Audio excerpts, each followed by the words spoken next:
భరద్వాజ గారు జూనియర్ ఎన్టీఆర్ గారికి సంబంధించి ఒక వార్త సర్క్యులేట్ అవుతుంది. పోలీస్ స్టేషన్ అదే సజ్జనా గారికి కంప్లైంట్ చేశారు. అవును. అసోసియేషన్ నుంచి మురళి అని చెప్పి వ్యక్తి వెళ్ళాడు, ఫ్యాన్ అవును. కంప్లైంట్ చేశారని చెప్పేసి ఏంటి పరిస్థితి? దానికి సంబంధించిన వార్తకు సంబంధించిన బ్యాక్గ్రౌండ్ అంటే ఇది యాక్చువల్గా ఫ్యాన్ వార్ కిందకు వస్తుందా అనేది ఒక అబ్జర్వేషన్ ఉంది. అవును, ఫ్యాన్ వార్ జరగటం కామను. అయితే మరీ న్యూడ్ ఫోటోలు పెట్టడము, చాలా అభ్యంతరకరమైన భాష వాడుతూ మీమ్స్ తయారు చేస్తున్నారు. తయారు చేసి వాటిని ప్రతి వీడియో కింద, అంటే ఇప్పుడు ఎన్టీఆర్కి సంబంధించి ఏదైనా కంటెంట్ వీడియో పోస్ట్ అవగానే యూట్యూబ్లో కింద కామెంట్స్లో వరుసగా ఇవి పెట్టుకుంటూ వెళ్ళిపోతున్నారు. ఓకే, అంటే ఇది ఒక మెకానిజం నడుస్తోంది, ఒక యాక్టివ్ మెకానిజం నడుస్తోంది. కొంతమంది ఈ పని మీద ఉన్నారు అనేది అర్థమైంది అభిమానులకి. అంటే ఒక చోట జరగటము, ఒక ఏదో పోస్ట్లో కామెంట్ పెట్టడం కాదు, అన్ని ప్లాట్ఫామ్స్ మీద. ఓకే, ఏ ప్లాట్ఫామ్లో అయినా సరే ఎన్టీఆర్కి సంబంధించిన ఏదైనా కంటెంట్ పోస్ట్ అయిన మరుక్షణం కింద కామెంట్లో ఈ మీమ్స్ అన్నీ పడేస్తున్నారు. ఓకే, కొత్త కొత్త మీమ్స్ తయారు చేస్తున్నారు. దానిలో ఆయన న్యూడ్ ఫొటోస్ మార్ఫింగ్ చేసేసి ఇలా రకరకాలుగా అబ్యూజ్ చేయటంతో పాటు విపరీతంగా ఇమేజ్ డ్యామేజ్ చేయటం అనే కార్యక్రమం జరిగిపోతుంది. ఇది ఎంబరాసింగ్గా ఉంది జనాలకి. అది అది ఏ రకమైన ఏ హీరోకి సంబంధించి ఇన్సిడెంట్ జరిగినా ఖండించాల్సిన విషయం ఇది. డెఫినెట్గా ఎవరి మీదైనా. ఇప్పుడు గతంలో ఎలా ఉండేదంటే పోస్టర్ల మీద పేడ వేయటం లాంటి సంఘటనలు జరిగేవి వరకు. ఒకసారి ఎప్పుడో నాగేశ్వరరావు గారు అన్నారట రామారావు గారితో, నేను మొన్న బలానా ఊరు వెళ్ళానండి, ఆ ఊళ్ళో మీ ఫ్యాన్స్ ఎక్కువ మంది ఉన్నట్టున్నారు అని. అంటే ఎలా క్యాలిక్యులేట్ చేసావు బ్రదర్ అన్నట్టు ఆయన. దాదాపు నా పోస్టర్లు అన్నిటి మీద ప్యాడ్ ఉంది, నేను చూశాను అన్నట్టు ఆయన.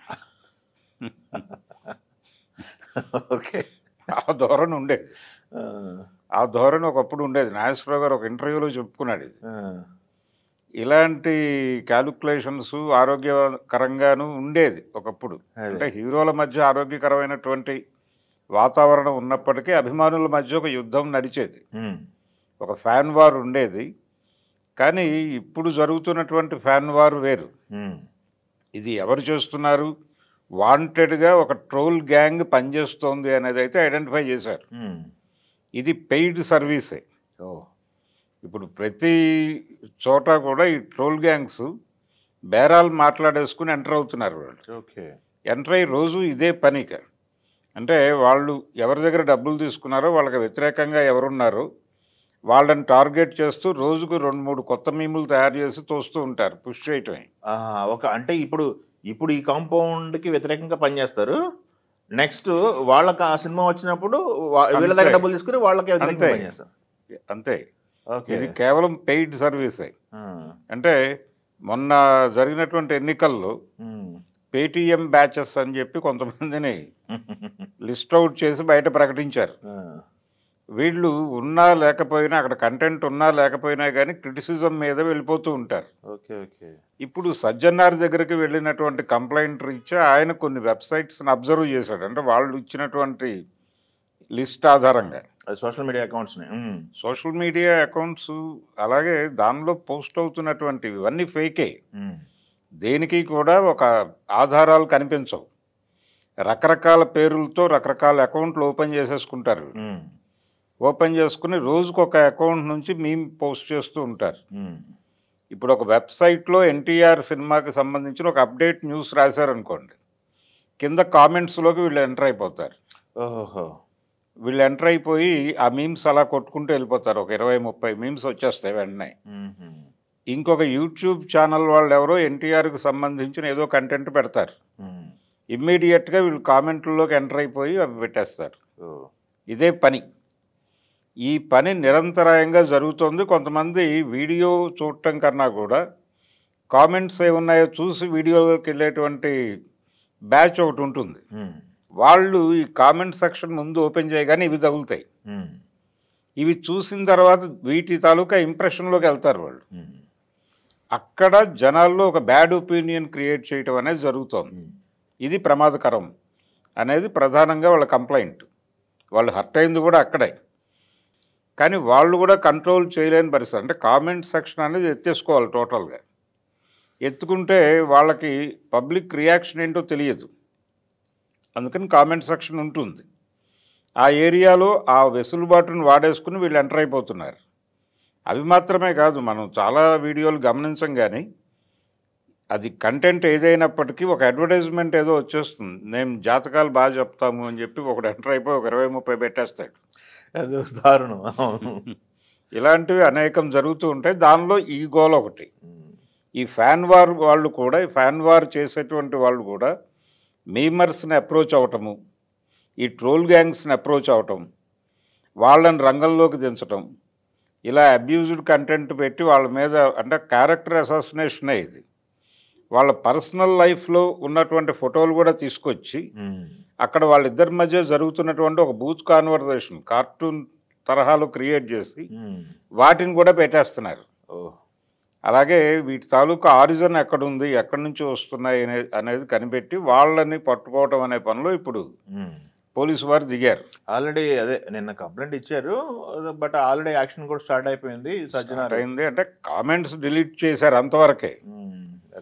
కొన్ని అకౌంట్స్ సీజ్ చేశారని. అకౌంట్స్ అంటే వాళ్ళు ఎక్కడి నుంచి పోస్ట్ చేస్తున్నారో అవి సీజ్ చేశారు. కానీ ఇది అలా అయ్యేది కాదు. వాళ్ళ అకౌంట్ పోతుందనే ప్రిపేర్ అయ్యి చేస్తారు. ఆల్టర్నేటివ్ అకౌంట్స్ ఉంటాయి. రేపు పొద్దున ఇదే పని మళ్ళీ నడవదని గ్యారంటీ లేదు. అంటిల్ వాళ్ళని తీసుకొచ్చి అక్కడ కోర్టులో నిలబెట్టే వరకు తప్పదు ఇది. దీని మీద ఇండస్ట్రీలో కూడా ఒక డిబేట్ జరగాల్సినటువంటి అవసరం ఉంది. ఎందుకంటే ఇది ఆరోగ్యకరమైనటువంటి కల్చర్ కాదు. ప్రతి హీరోకి ఈ ప్రాబ్లం ఎదురవుతుంది. అవును. అయితే ఇప్పుడు కాన్షియస్గా ఇతని మీద వార్ 2 తర్వాత నుంచి జరుగుతోంది. వార్ 2 తర్వాత అంటే పూర్తి స్థాయిలో డ్యామేజ్ చేయటం. నిజానికి ఆ సినిమా కొంత ఇబ్బంది పెట్టింది ఎన్టీఆర్ ఇమేజ్ని. వాళ్ళు ఎవరు ఏమిటి అనేది పక్కన పెట్టేస్తే ఈ రకమైనటువంటి కల్చర్ని ప్రమోట్ చేయటం అనేది సినిమా పరిశ్రమ మొత్తంగా గనక ఖండించి వాళ్ళు కూర్చుని ఒక డెసిషన్ చేసి ఇలాంటి ప్రమోషనల్ యాక్టివిటీస్, ఇలా క్యారెక్టర్ అసాసినేషన్ ప్రోగ్రామ్స్ ఇలాంటివి చేయకుండా ఉండాలి. వీటికి వ్యతిరేకంగా మనం పనిచేయాల్సి ఉంటుంది. వాళ్ళు ఆల్రెడీ ఒక కమిటీ ఏదో వేసుకున్నారు గతంలో, ఈ సోషల్ మీడియాలో జరుగుతున్నటువంటి దాడులకు సంబంధించి మాట్లాడుకోవటానికి. అవును. దాని పరిధిలోకి ఇది కూడా తీసుకొచ్చి కొంచెం సీరియస్ యాక్షన్ అట్నుంచి కూడా నడవాలి. ఒక డిస్కషన్ ఇండస్ట్రీలో జరగాల్సినటువంటి అవసరం అయితే ఉంది. అవును. ఇప్పుడు అది జరగాలి. ఒకళ్ళ జరిగింది రేపు ఇంకోళ్ళకి ఆల్రెడీ నడుస్తూనే ఉన్నాయి చాలా. ఎవరి మీద అయినా జరుగుతుంది ఇది. ఎవరి మీద అయినా ఒక హీరో సినిమా రిలీజ్ అవుతుంది అనుకుంటే ఇంకో కాంపౌండ్ వాళ్ళు ఎవరో ఒకళ్ళు అప్రోచ్ అవుతారు. ఫ్యాన్స్ కూడా అప్రోచ్ అవ్వచ్చు. ఈ ట్రోల్ గ్యాంగ్స్ని అప్రోచ్ అయితే వాడికి కావాల్సినటువంటి పేమెంట్ వెళ్ళిపోతే వాడు ఆ పనిలోకి దిగిపోతాడు. ఇది దుర్మార్గం. ఈ తరహా ధోరణులు ఆపటానికి ఇండస్ట్రీలో ఉన్నటువంటి బాడీస్ కూడా చొరవ తీసుకుని వీలైతే అన్ని అభిమాన సంఘాల నాయకుల్ని కూడా కూర్చోబెట్టి ఒక డైలాగ్ సెషన్ నడిపి ఆరోగ్యకరమైనటువంటి పోటీ ఉండవలను, ఇలా పర్సనల్ క్యారెక్టర్ అసాసినేషన్ ప్రోగ్రామ్స్ ఆపేద్దాం అని ఒక సీరియస్గా డిస్కస్ చేసుకోవాల్సినటువంటి అవసరం అయితే ఉంది.